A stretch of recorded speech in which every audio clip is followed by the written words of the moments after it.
हाँ जी दोस्तों, तो बचे हुए 2 सेक्शंस थे उसको और देख लेते हैं, सेक्शन नंबर 23 और 24 बैक टू बैक, तब जाके हमारा ये एक पार्ट जो था वो पूरा पूरा समाप्त हो जाएगा। क्या बात कर रहा है सेक्शन नंबर 23? तो सेक्शन नंबर 23 आपको कह रहा है कि provisions applicable to making of rules और बायलॉज आफ्टर प्रीवियस पब्लिकेशंस। मतलब क्या है कि अगर कोई, आपको ये चीज पता है कि भाई साहब कोई भी रूल्स वगैरह बनाओगे उसको एक बार आपको कंप्लीट करने के बाद, जब वो रेडी हो जाएगा, जब उसकी मंजूरी मिल जाएगी, तो आपको उसको क्या करना होता है, पब्लिश करना होता है। इसमें तो कोई डाउट ही नहीं है कि कोई भी रूल्स, कोई भी बायलॉज, कोई भी नोटिफिकेशन वगैरह आएगा तो ऑब्वियसली बात है वो पब्लिश होगा, लोगों की सूचना में तभी पहुंचेगा। लेकिन कुछ कुछ रूल्स बायलॉज ऐसे होते हैं जिनको कहा जाता है कि भाई साहब ऐसा करो, तुम इसकी ना पूरी मतलब फिनिशिंग करने के बाद, पब्लिश करने से पहले एक बार इसका ड्राफ्ट भी पब्लिश कर देना।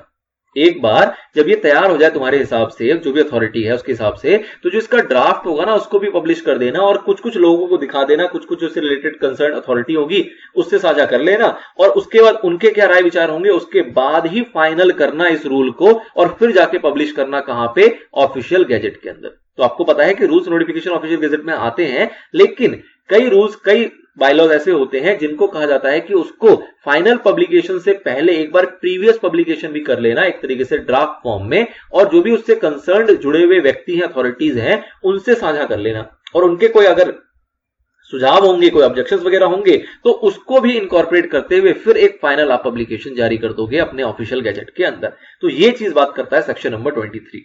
कॉन्सेप्ट समझ में आ गया? क्या चीजों को फॉलो करना जरूरी है उसको हम देखेंगे सेक्शन के अंदर। चलिए जी शुरू करते हैं। सबसे पहले कह रहा है where by any central act और regulation a power to make rules और bylaws is expressed to be given subject to condition. कहा गया उस एक्ट या उस रेगुलेशन के अंदर कि भाई साहब पावर तो है कि आप रूल्स और बायलॉज को बना सकते हो, लेकिन कंडीशन है, सब्जेक्ट टू कंडीशन क्या, ऑफ द रूल्स और bylaws being made after previous publication. मतलब कि जो रूल्स और बायलॉज बनेंगे वो बनेंगे आफ्टर प्रीवियस पब्लिकेशन, मतलब एक बार प्रीवियसली उसको पब्लिश कर दिया जाएगा, उसके बाद ही वो रूल्स बनेंगे, उसके बाद ही वो बायलॉज बनेंगे, मतलब कि उसके बाद ही वो ऑफिशियल गैजेट में पेश किए जाएंगे। देन अगर ऐसा कंडीशन लगा हुआ है किसी भी सेंट्रल एक्ट रेगुलेशन के अंदर, तो the following provision shall apply namely. तो आपको इन बातों को ध्यान रखना है।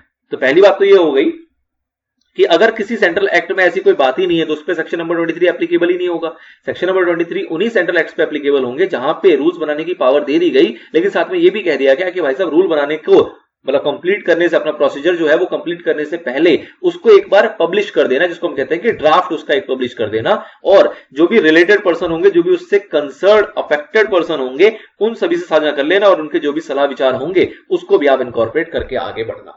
ठीक है, चलिए तो क्या क्या चीजों का आपको ध्यान रखना है उसको देखते हैं। तो पहला पॉइंट कहता है आपको the authority having power to make rules और बायलॉज, वो अथॉरिटी जिसके पास पावर है, ठीक है जी, शैल बिफोर मेकिंग देम, बनाने से पहले पब्लिश करेगी एक ड्राफ्ट। बनाने से पहले का मतलब ये हो गया कि उसको पब्लिश करने से पहले, आप ऐसा समझे, ऐसा नहीं कि उसने बनाया नहीं, बना दिया तभी तो ड्राफ्ट होगा ना, वो पब्लिश करेगा एक draft of the proposed rules, जो रूल वो पब्लिश करने वाला है ऑफिशियल गैजेट के, उसका एक ड्राफ्ट पब्लिश करेगा, और bylaws for the information of persons likely to be affected thereby, मतलब उन पर्संस के साथ जो कि उस रूल से अफेक्टेड है। मतलब कि कोई रूल्स ऐसा है जो कि अथॉरिटी इशू करने वाली है और उस रूल से अफेक्टेड होंगे कुछ लोग, कुछ पर्संस, तो उनके साथ हमें उनको, उनके लिए पब्लिश कर देना है इसके एक ड्राफ्ट को। ठीक है जी, कर दिया। आगे बताओ, कह रहा था publication shall be made in such manner as that authority deems to be sufficient, और if the condition with respect of the previous publication so required in such manner as the government concerned prescribe. मतलब क्या हुआ कि publication कैसे किया जाएगा। Publication जो करने के लिए यहां पे कहा गया, वो कहा जा रहा है कि वो अथॉरिटी कैसे पब्लिश करेगी। तो दो ऑप्शन दे दिया गया, पहला कि भैया जैसा उसको ठीक लगे, in such a manner as that authority deems to be sufficient, मतलब उसको जो सफिशिएंट लगेगा उस अकॉर्डिंग वो उसको पब्लिश कर देगी, उसके अकॉर्डिंग वो साझा कर देगी, अपनी वेबसाइट पे डाल दिया। अगर एमसी की बात करें, एमसी ने अपनी वेबसाइट पे पब्लिश कर दिया तो पब्लिकेशन माना जाएगा। या फिर if the condition with respect to previous publication so requires in such manner as the government concerned prescribe, या फिर अगर किसी गवर्नमेंट कंसर्न ने प्रिस्क्राइब किया हुआ है कि भाई साहब अगर पब्लिकेशन करनी होगी तो इसी तरीके से करनी होगी। मतलब कि सपोज करो एमसीए को रूल लेके आ रहा है और वो रूल जो है वो अफेक्ट करेगा टीआरएआई को, ठीक है, telephone regulatory authority of India को अफेक्ट करेगा, या सपोज करो वो अफेक्ट करेगा सेबी को, ठीक है, या वो अफेक्ट करेगा ऐसी किसी और अथॉरिटी को, एलआईसी को अफेक्ट करेगा, किसी भी डिपार्टमेंट को, किसी भी अथॉरिटी को अफेक्ट करेगा, तो या तो एमसीए अपने हिसाब से उसको पब्लिश कर दे, कोई दिक्कत नहीं है, या फिर अगर इसने कोई कंडीशन लगा रखा है कि नहीं भैया अगर कुछ भी ऐसा करोगे कभी भविष्य में तो इस तरीके से पब्लिश करना, ताकि हम उसको देख पाए, हमको समझ पाए, अदरवाइज तो आपकी पब्लिकेशन को हम देखते नहीं है। ठीक, तो कोई भी अगर मैनर प्रिस्क्राइब किया हुआ है तो उस प्रिस्क्राइब मैनर में आपको पब्लिश करना है, उस अथॉरिटी को पब्लिश करना है। ठीक है, आगे बढ़ते हैं। There shall be published with the draft a notice specifying a date on or after which the draft will be taken into consideration. मतलब क्या हुआ कि जब आप ये पब्लिश करोगे एक ड्राफ्ट को तो इसके साथ साथ एक ड्राफ्ट नोटिस भी अटैच करोगे, मतलब एक नोटिस भी चिपकाओगे और उस नोटिस के अंदर एक डेट लिखी होनी चाहिए। डेट लिखने का मतलब क्या हुआ कि ये आपको एक अंदाजा वाली डेट होती है कि भैया इस डेट के बाद से जो आपको हम ड्राफ्ट दे रहे हैं ना वो कंसिडरेशन में आ जाएगा, मतलब हम इसको फाइनल पब्लिश कर देंगे। तो कहने का मतलब क्या हुआ कि सपोज करो एमसीए साझा कर रहा है एक ड्राफ्ट सेबी के साथ, तो ऑब्वियस सी बात है ऐसा थोड़ा है कि सेबी के साथ साझा कर दिया और एमसीए सो जाएगा, बिल्कुल भी नहीं। एमसीए को जब वो साझा करेगा तो साथ में बताएगा कि लेट्स से मैंने आपको ये पब्लिश कर दिया इस ड्राफ्ट को 1/4/2021 के अंदर, तो वो इसको कहेगा कि हम 30/6/2021 में इसको ऑफिशियल गैजेट में पब्लिश करने वाले हैं। तो इसका इनडायरेक्टली मतलब क्या है कि अगर आपके मन में कोई ऑब्जेक्शन है, कोई भी दिक्कत आपको दे रही है ये रूल्स, इससे कोई भी आपको आपत्ति है तो आप मुझे ऑब्वियसली इससे पहले बता दो तो हम उसको कंसीडर कर लेंगे, इसके बाद बताओगे तो कोई दिक्कत नहीं, हमें नहीं पता फिर। ठीक है ना, तो इसलिए एक डेट वहां पे मेंशन करना आवश्यकता हो जाती है, जो कि आपको पॉइंट नंबर 3 बता रहा है।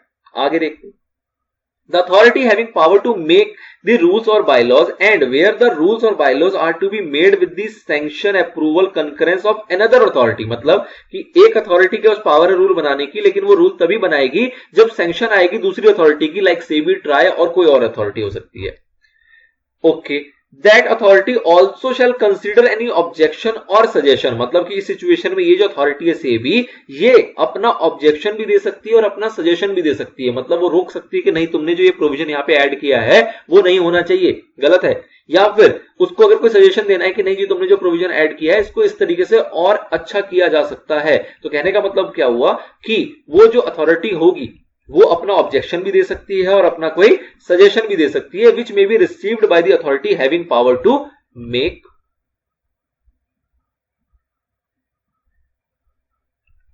the rules or bylaws from any person with respect to the draft before the date so specified। तो ऑब्वियस बात है कि ड्राफ्ट में आपने नोटिस दिया, नोटिस के अंदर आपने डेट डाल दिया और कहा कि इस डेट से पहले अगर आपके कोई सजेशन है, कोई ऑब्जेक्शन है तो मैं बता दो। तो ऑब्वियस बात है जो भी उससे कंसर्न, उससे अफेक्टेड अथॉरिटी होगी वो अथॉरिटी अपने सजेशन, अपने ऑब्जेक्शन को दे सकती है और उसको आपको कंसिडर करना होगा। आगे देख लेते हैं। The publication in the official gazette of a rule bylaws purporting to have been made in exercise of a power to make rules और bylaws after previous publication shall be conclusive proof that the rule or bylaws has been duly made। मतलब क्या हुआ कि एक बार अगर कोई rules या bylaws आपके ऑफिशियल गैजेट में आ गए, ठीक, ऑब्वियस सी बात है अगर उसके अंदर कंडीशन रही होगी प्रीवियस पब्लिकेशन की तो उसके बाद ही आएगा। एक बार आपने प्रीवियस पब्लिकेशन किया होगा, उसके बाद जो भी उसके रिलेटेड मैटर्स थे वो सारे क्लोज होने के बाद उसने आपको फाइनली आपने उसको पब्लिश कर दिया ऑफिशियल गैजेट के अंदर, तो ये माना जाएगा कि आपने जो ये रूल्स और बायलॉज को इंट्रोड्यूस किया है इसके अंदर आपने सारी चीजें सही से फॉलो अप करी हैं, कोई भी इसके अंदर आपत्ति, कोई भी दिक्कत नहीं है, किसी भी अथॉरिटी को कोई भी आपत्ति, कोई दिक्कत नहीं है और इसके अंदर कोई बदलाव एज सच नहीं होंगे। ठीक है ना, तो कहने का मतलब क्या हुआ कि एक बार हमारा जो रूल्स है, जो बायलॉज हैं वो पब्लिश हो गए ऑफिशियल गैजेट के अंदर, तो माना जाता है कि बिल्कुल ठोक बजा के काम किया गया है, इसके अंदर कोई भी दिक्कत, कोई भी विपदा नहीं है। इसके अंदर जो भी प्रोसीजर था, जो भी फॉलोअप्स हो गए थे, जितनी भी एक्टिविटीज होनी थी वो सारी की सारी कंप्लीट की गई है और एक तरीके का एक कंक्लूसिव प्रूफ होता है। मतलब ये मान लिया जाता है, एज्यूम कर लिया जाता है कि नहीं जी सब बढ़िया है, अगर ऑफिशियल गैजेट में आ गया मतलब सब बढ़िया है, इसके अंदर किसी प्रकार की कोई दिक्कत होने की गुंजाइश नहीं बचती है। ठीक है, आगे देखते हैं। इस प्रिजम्पशन के ऊपर आपको एक अलग से हाईलाइट किया गया which is section number 23, obviously sub section number 5, जो कि आपका लास्ट पॉइंट था।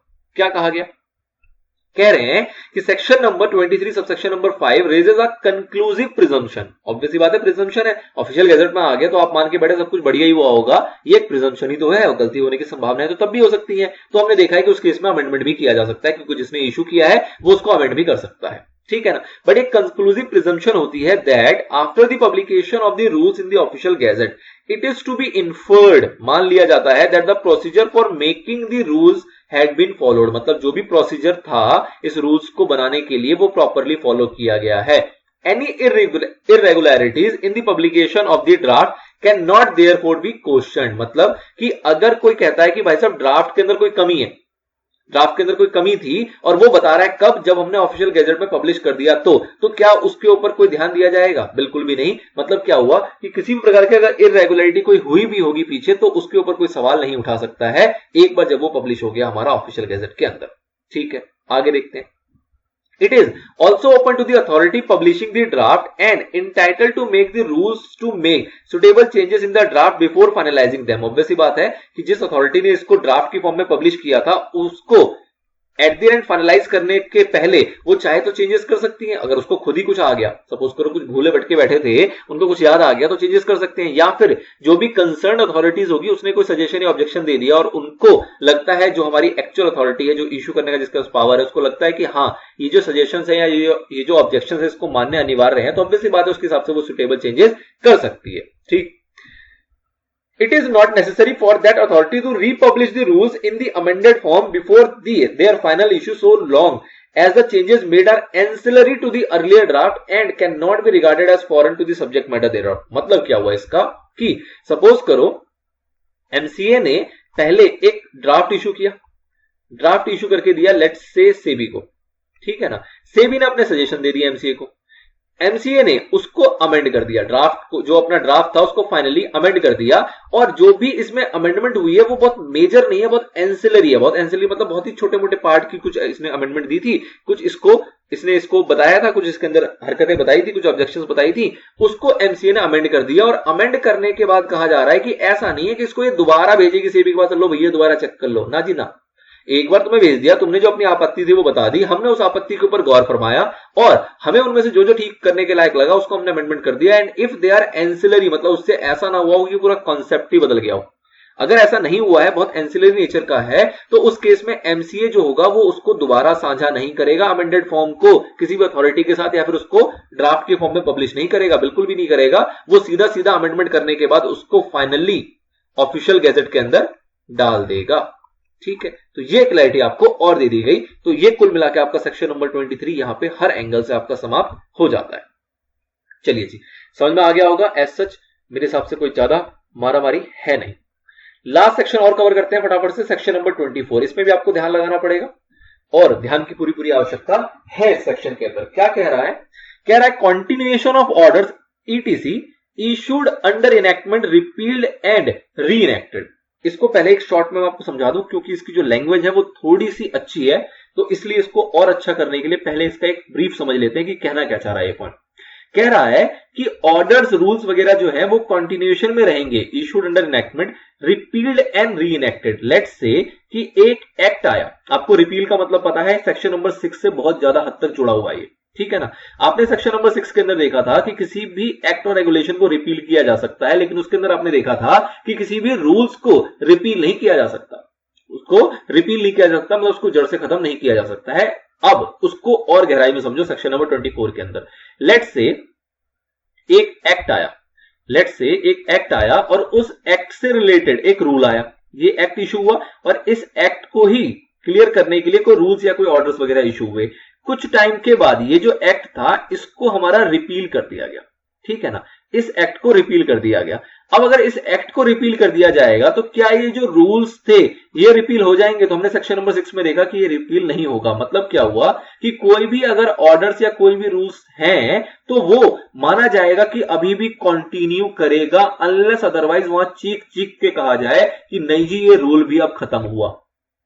मतलब क्या हुआ कि अगर सिंपली हम किसी एक्ट को रिपील कर देते हैं, ये चीज वहां पे भी थी कि अगर सिंपली हम किसी एक्ट या रेगुलेशन को रिपील कर देते हैं, दैट डजंट मीन कि उसके रूल्स भी रिपील हो गए। अगर करने हैं आपको रिपील तो आपको चीख चीख के बताना पड़ेगा, चुपचाप से काम नहीं चलेगा। अगर आप चुप रहोगे तो ये एज्यूम किया जाएगा द जनरल क्लॉजेस एक्ट के अकॉर्डिंग कि जो भी ये रूल्स थे ये अभी भी चालू हैं।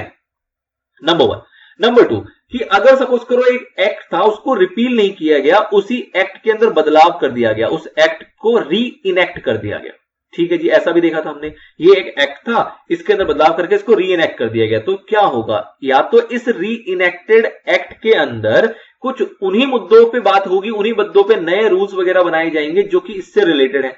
अगर कोई पुराने रूल से रिलेटेड नए रूल्स फॉर्म कर दिए गए हैं तो ऑब्वियस सी बात है कि पुराना रूल अब आपका काम का नहीं रहेगा। बट इन केस कि रिनेक्टेड एक्ट जो है वो कहीं ना कहीं इसी से सिमिलर है, इसी को बढ़ा चढ़ा के बनाया गया है और इस एक्ट में कोई भी ऐसा रूल्स प्रिस्क्राइब नहीं करता है जो कि पुराने वाले को ओवर रूल करे या पुराने वाले को सुपरसीड करे। मतलब इसी रूल का कोई बड़ा रूल यहां पे नहीं आया या इसी रूल से मिलता जुलता कोई नया रूल इस नए वाले एक्ट मतलब री इनेक्टेड एक्ट के अंदर इंट्रोड्यूस नहीं किया गया, तो भी हम ये मानेंगे कि भाई साहब ये पुराना वाला जो रूल है, पुराना वाला जो ऑर्डर है वो जिंदा है अभी तक और वो कंटिन्यूएशन में रहेगा। तो अब इन शॉर्ट अगर इसका क्रक्स मैं बताऊं, चाहे रिपील्ड हो चाहे री इनेक्ट हो, उस पर आपको ध्यान नहीं देना। कहने का मतलब क्या है कि कोई भी एक्ट का कोई भी रूल अगर एक्ट या रेगुलेशन रिपील कर दिया गया तो उसका रूल या उसका जो ऑर्डर है वो जिंदा माना जाता है, अनलेस अदरवाइज कि आप उसको गोली मार दो। मतलब कि अनलेस अदरवाइज कि आप उसको चीख चीख के कह दो कि नहीं जी ये रूल अब काम का नहीं है या इस रूल की जगह पे कोई नया रूल लेके आ जाओ, तो मान लिया जाएगा ये रूल खत्म हो गया। बट अदरवाइज ये रूल जिंदा माना जाएगा और इसकी जो भी एक्टिविटीज होंगी, जो भी ऑर्डर्स होंगे वो सारे इनफोर्सेबल रहेंगे। This is all about section number 24। चलिए तोड़ तोड़ के समझते हैं हमारा लॉ क्या कह रहा है। कह रहा वेयर एनी सेंट्रल एक्ट और regulation is after the commencement of this act, obvious बात है 1897 के बाद के जो भी सेंट्रल एक्ट और रेगुलेशंस होंगे उनको रिपील्ड कर दिया गया या फिर री इनेक्ट कर दिया गया विद और विदाउट मॉडिफिकेशन। मतलब कि नया एक्ट लेके आ गए, हो सकता है उसके अंदर मॉडिफिकेशन किया हो और हो सकता है मॉडिफिकेशन ना किया हो, एज द केस में भी जो भी सिचुएशन रही हो। Then unless it is otherwise expressly provided, unless की चीख चीख के बताया हो, any appointment, notification, order, scheme, rule, form और bylaws made or issued under the repealed act मतलब पुराने वाला एक्ट continue in force माना जाएगा कि वो जिंदा है and deemed to have been made or issued under the notification, order, scheme, rule, form, bylaws made or issued under the provision of so re-enacted मतलब कि माना जाएगा कि वो जो रूल है वो या वो जो नोटिफिकेशन है वो रिपील्ड एक्ट का नहीं है, वो री इनेक्टेड एक्ट का है, मतलब नए वाले एक्ट का है, ऐसा मान लिया जाएगा, ऐसा डीम्ड कर लिया जाएगा, ऐसा एज्यूम कर लिया जाएगा। तो मतलब क्या हुआ कि अनलेस अदरवाइज एक्सप्रेसली प्रोवाइडेड, कुछ आपने चीख चीख के कहा हो, कोई भी नोटिफिकेशन, ऑर्डर, रूल वगैरह कुछ भी होगा पहले का, तो मान लिया जाएगा कि वो नए वाले एक्ट का रूल है, नए वाले एक्ट का नोटिफिकेशन है, अनलेस कि आप चीख चीख के बता रहे हो। Number 1। Number 2, and when any central act or regulation which by notification under section 5 or 5A of the scheduled district act or any like law, तो कहने का मतलब क्या हुआ कि ये आपको एक तरीके से एग्जांपल दिया गया है कि किसी भी सेंट्रल एक्ट या रेगुलेशंस में के नोटिफिकेशन में, जैसे कि एग्जांपल के तौर पे 5 या 5A of the scheduled district act 1874 या फिर इससे मिलता जुलता कोई भी law has been extended to any local area, मतलब कि किसी एक्ट के नोटिफिकेशन के जरिए उस लॉ को एक्सटेंड कर दिया गया लोकल एरिया में। ठीक है, पहले तो एक लॉ को एक्सटेंड नहीं था सपोज लोकल एरिया के अंदर, तो उसको कहा गया कि नहीं जी इस लोकल एरिया के ऊपर भी अब ये एप्लीकेबल होगा। Has by a subsequent notification been withdrawn, और उसके बाद एक नोटिफिकेशन और निकाला जिसके अंदर उसको विड्रॉ कर लिया गया। तो क्या बताओ, पुराना वाला नोटिफिकेशन, एक नोटिफिकेशन आया जिसके अंदर एक्सटेंड कर लिया गया, इसके बाद अगर नोटिफिकेशन ही नहीं आता तो मान लिया जाता कि ये एक्सटेंडेड ही है, बट इसके बाद एक नोटिफिकेशन और आया जिसके अंदर विड्रॉ कर लिया गया है, तो क्या बताओ इसका अस्तित्व बचा? क्या ये नोटिफिकेशन जिंदा माना जाएगा? तो बिल्कुल भी नहीं। ये तो चीख चीख के कह दिया ना, तो चीख चीख के कह दिया तो बिल्कुल नहीं माना जाएगा। Has subsequent notification been withdrawn from the re extended to such area और एनी पार्ट देयर ऑफ, अगर उसी किसी पार्ट को हमने खत्म कर दिया है या पूरा खत्म कर दिया, एज द केस में भी, the provisions of such act और regulation shall be deemed to have been repealed, माना जाएगा कि उस एक्ट और रेगुलेशंस का जो भी प्रोविजन था वो रिपील्ड हो गया, खत्म हो गया, and re enacted in such area और part with in the meaning of this section. ठीक, मतलब या तो रिपील्ड हो गया या फिर री इनेक्ट हो गया, एज द केस में भी, जो भी आपके फर्दर सब्सिक्वेंट नोटिफिकेशन में रहा होगा। तो सिंपल सी बात है कि भाई साहब चीख चीख के कह दो तो खत्म होगा, अदरवाइज जिंदा माना जाता है। रूल हमारा मरता नहीं है अनलेस कि आप उसको लाठियों से बजा बजा के मार डालो। ठीक, चलिए जी आगे देखते हैं। This section accords statutory recognition to the general principle that if a statute is repealed and reenacted in the same or substantial the same terms, मतलब एक स्टैट्यूट को आपका खत्म कर दिया गया या फिर उसकी जगह पे दूसरा एक्ट, दूसरा लॉ लाया गया जो कि कहीं ना कहीं मिलता जुलता है, सेम है या फिर सब्सटेंशियली सेम है, मतलब कई हद तक वो उससे मिलता जुलता है। ठीक है जी, तो उस केस में क्या होगा? The reenactment neutralize the provisions repeal and provisions of the repealed act which are reenacted continue in force without interruption. Obviously बात है ना कि सपोज करो एक एक्ट है, एक आपका लेट्स से कंपनीज एक्ट है, ठीक है ना, एग्जांपल में कर रहे हैं, इसकी सच्चाई में ना घुस जाना। कंपनीज एक्ट 1956 है, इसकी जगह री इनेक्टेड आया कंपनीज एक्ट 2013। कह सकता हूं मैं सब्सटेंशियली सेम है, मतलब कंपनीज के ऊपर है, सेम नहीं है, बहुत सारे बदलाव होंगे, लेकिन मैं कह रहा हूं यहां पे सब्सटेंशियली मान लो सेम है। और इस एक्ट के अंदर एक पावर थी डायरेक्टर के पास, सॉरी मान लेते हैं एक पावर था बोर्ड के पास कि जो बोर्ड है वो आपको ऑडिटर को अपॉइंट कर सकता है, ठीक है ना। इसके अंदर भी क्या माना जाएगा कि ये पावर कंटिन्यू रहेगी? तो बिल्कुल कंटिन्यू रहेगी भैया, मिलता जुलता ही तो है, क्या कहीं ना कहीं मुद्दा तो सेम ही बनाना चाहते हैं ना। तो अगर कोई पावर यहाँ पे बोर्ड को दी गई थी ऑडिटर को अपॉइंट करने की, तो वो पावर यहाँ पे भी कंटिन्यू रहने दो ना। क्यों? क्योंकि एक्ट तो मिलता जुलता ही, एक्ट में तो हमने कोई बदलाव ज्यादा किया ही नहीं है, तो अगर एक्ट में बदलाव नहीं किया तो क्यों रूल्स में बदलाव करना? तो इसलिए कोई दिक्कत नहीं है, वो जो भी रूल्स जो भी नोटिफिकेशन होंगे वो कंटिन्यू करेगा विदाउट इंटरप्शन। लेकिन if however the statute is repealed and reenacted with some different terms, मतलब रीइनेक्ट किया गया और उसके अंदर टर्म्स को बदल दिया गया, टर्म्स चेंज कर दिए गए। The amendment and modifications operated as a repeal of the provision of the repealed act which are changed by and are repugnant to the repealing act। तो ऑब्वियस सी बात है कि अगर कोई ऐसा अमेंडमेंट कर दिया गया है, कोई उसके कॉन्सेप्ट को, सपोज करो इसके अंदर डायरेक्टर की मीनिंग कुछ और हुआ करती थी, अब इसके अंदर डायरेक्टर्स के जो रूल्स आए, जो नोटिफिकेशन आया, उसके अंदर मीनिंग चेंज कर दी गई, तो ऑब्वियस सी बात है ये जो अमेंडेड आपका रूल होगा या जो अमेंडेड प्रोविजन होगा वो एप्लीकेबल माना जाएगा और पुराना वाला अपने आप में ही नष्ट हो जाएगा, उसकी एग्जिस्टेंस नहीं बचेगी। तो ये भी आपको क्लैरिटी यहां पे दी गई, कहानी सेम चल रही है, बस उसको क्लियर किया जा रहा है आपको आपके मॉड्यूल के अंदर। आगे बढ़ते हैं, आगे कह रहा है कि स्टडी में in the state of Punjab versus Harnek Singh it was held that investigation conducted by inspector of police under the authorization of notification issued under the Prevention of Corruption Act 1947, इस एक्ट के अंदर एक नोटिफिकेशन आया और उसके अंदर एक इन्वेस्टिगेशन के लिए कहा गया किसी भी पुलिस को, किसी भी पुलिस के इंस्पेक्टर को, ठीक है जी, will be proper and will not be quashed under new notification taking the above power, मतलब कि कोई और नया नोटिफिकेशन आ जाएगा तो इसका मतलब ये नहीं है कि ये जो इंस्पेक्टर साहब थे ये अपनी इन्वेस्टिगेशन को रोक देंगे, इनकी इन्वेस्टिगेशन की जो नोटिफिकेशन थी वो वैलिड मानी जाएगी। कब तक?